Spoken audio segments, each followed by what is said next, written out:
Halo, Assalamualaikum warahmatullahi wabarakatuh. Bertemu lagi dengan saya Toeko Trianto dari omviral.com, di mana omviral.com ini memiliki tagline menyebarkan manfaat dengan produk-produk berkualitas dan kekinian.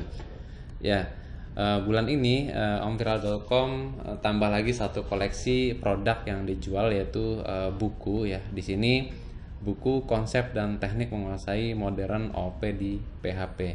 Oke, kita tahu ya, sama-sama tahu bahwa belakangan ini banyak sekali kita menggunakan framework PHP yang bermunculan gitu ya. Ini menandakan bahwa konsep OOP ini bisa diterima di komunitas PHP.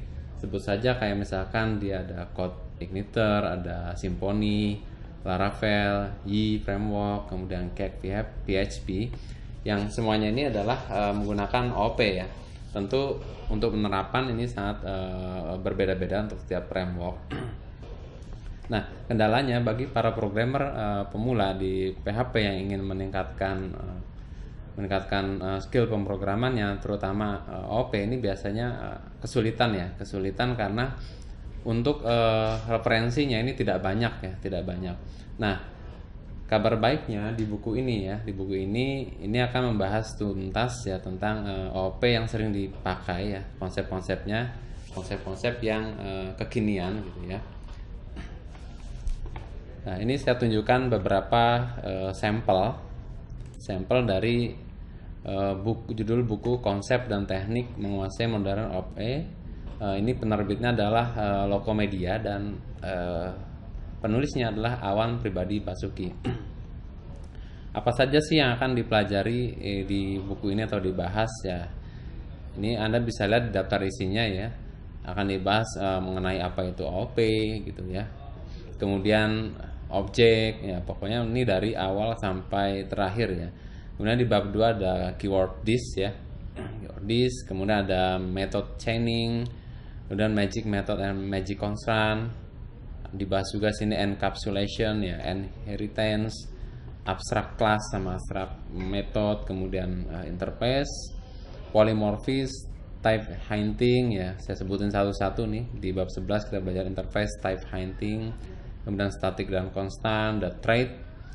Nah, ini yang saya kemarin sempat singgung di status Facebook saya mengenai namespace ya. Di sini dengan ada teknologi ini memungkinkan para developer di seluruh dunia ini bisa menggabungkan kode-kode mereka ya, bisa diterapkan di aplikasi mereka. Misalkan mereka membuat library dengan nama kelas yang sama, ini bisa diatur oleh namespace.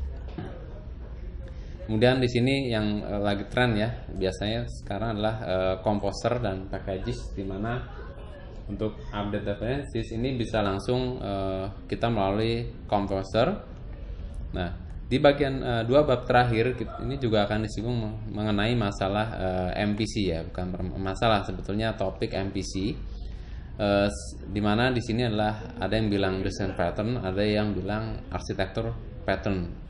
Nah, ini kita bahas juga spaghetti code di situ, dimana kode yang ditulis amburadul ya, dia antara logic terus akses database dan yang ditampilkan user itu biasanya menjadi satu tampilan gitu. Nah, ini kode seperti ini sulit di maintain. Nah, dengan buku ini ditunjukkan ya bagaimana kita memisahkan sesuai dengan desain pattern MPC ya, model view controller. Dan terakhir kita akan praktek ya, kita juga pakai misalnya bootstrap, instalasi bootstrap yang untuk template, kemudian belajar routing library. Nah, dimana ya diharapkan setelah kalian membaca buku ini, kalian akan bisa paham untuk belajar framework lainnya, karena dasar pengetahuan tentang OOP ini sudah kalian kuasai, dan dari sini Anda bisa kembangkan lagi untuk ilmu yang pengetahuan yang lebih mendalam.